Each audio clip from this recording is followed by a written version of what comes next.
Hi friends, welcome back to my channel super royal with very healthy. ಇವತ್ತು ನಾನು ಖಾರ ಶಂಕರ್ ಪೋಳಿ ಮಾಡೋದು ಹೇಗೆ ಅಂತ ತೋರಿಸ್ತೀನಿ ಬನ್ನಿ. ನಾನು ಲಾಸ್ಟ್ ಟೈಮು ಶಂಕರ್ ಪೋಳಿ ಮಾಡಿದ್ದೀನಿ. ನೀವು ನನ್ನ ಚಾನಲಲ್ಲಿ ನೋಡ್ಬೋದು. ನೋಡಿ ಯಾವ ಥರ ಕ್ರಿಸ್ಪಿಯಾಗಿ ಬರುತ್ತೆ ಅಂತ.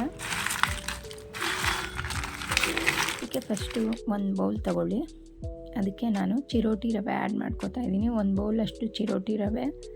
ನೆಕ್ಸ್ಟು ಅದೇ ಬೌಲಲ್ಲಿ 2 ಬೌಲಷ್ಟು ಗೋಧಿ ಹಿಟ್ಟು. ಇದಕ್ಕೆ 1 ಸ್ಪೂನು ಓಂಕಾಳು, 1 ಸ್ಪೂನು ಜೀರಿಗೆ. ಇದಕ್ಕೆ ನಾನು ರೆಡ್ ಚಿಲ್ಲಿ ಫ್ಲೆಕ್ಸ್ನ ಆ್ಯಡ್ ಮಾಡ್ಕೊಳ್ತಿದ್ದೀನಿ. ಅಂದರೆ ಒಣಮೆಣ್ಸಿನ್ಕಾಯಿನ ಮೀಡಿಯಮಾಗಿ ಪೌಡ್ರ್ ಮಾಡಿ ಇಟ್ಕೊಂಡಿದ್ದೆ, ಅದನ್ನು ಆ್ಯಡ್ ಮಾಡ್ಕೊಂಡಿದ್ದೀನಿ. ನೀವು ಬೇಕಾದರೆ ಖಾರದ ಪೌಡ್ರನ್ನು ಆ್ಯಡ್ ಮಾಡ್ಕೊಬೋದು. ನೆಕ್ಸ್ಟು ಸ್ವಲ್ಪ ಅರಿಶಿನ, ಸ್ವಲ್ಪ ಉಪ್ಪು, ಅಂದರೆ ರುಚಿಗೆ ತಕ್ಕಷ್ಟು ಉಪ್ಪು ಆ್ಯಡ್ ಮಾಡಿಕೊಂಡು ಅದಕ್ಕೆ ನಾನು ಕಾಯಿಸಿರೋ ತುಪ್ಪನ ಆ್ಯಡ್ ಮಾಡ್ಕೊತಾ ಇದ್ದೀನಿ. ನೀವು ಕಾಯಿಸಿರೋ ಎಣ್ಣೆ ಬೇಕಾದರೂ ಆ್ಯಡ್ ಮಾಡ್ಕೊಬೋದು. ಆ್ಯಡ್ ಮಾಡಿಕೊಂಡು ನೋಡಿ ಈ ಥರ ಕಲಿಸ್ಬೇಕು. ಫಸ್ಟು ಕಲಿಸಿದಾಗ ಈ ಥರ ಬರಬೇಕು. ಈ ಟೈಮಲ್ಲಿ ನೀರನ್ನು ಆ್ಯಡ್ ಮಾಡಿಕೊಂಡು ಚಪಾತಿ ಹಿಟ್ಟನ್ನು ಅದಕ್ಕೆ ಕಲಿಸ್ಕೊಳ್ಳಿ.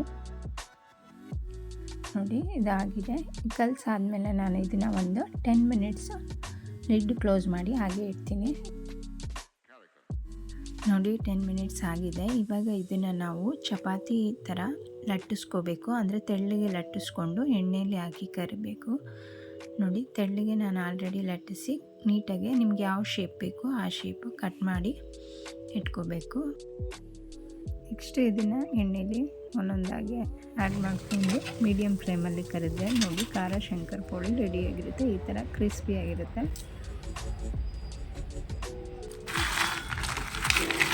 ಫ್ರೆಂಡ್ಸ್, ಈ ವಿಡಿಯೋ ನಿಮಗೆ ಇಷ್ಟ ಆಗಿದೆ ಅಂತ ಭಾವಿಸ್ತಾ ಈ ವಿಡಿಯೋನ ಇಲ್ಲಿಗೆ ಎಂಡ್ ಮಾಡ್ತಾ ಇದ್ದೀನಿ. ವಿಡಿಯೋ ಇಷ್ಟ ಆದರೆ ಲೈಕ್ ಮಾಡಿ, ಸಬ್ಸ್ಕ್ರೈಬ್ ಮಾಡಿ, ಸಪೋರ್ಟ್ ಮಾಡಿ. Thank you for watching.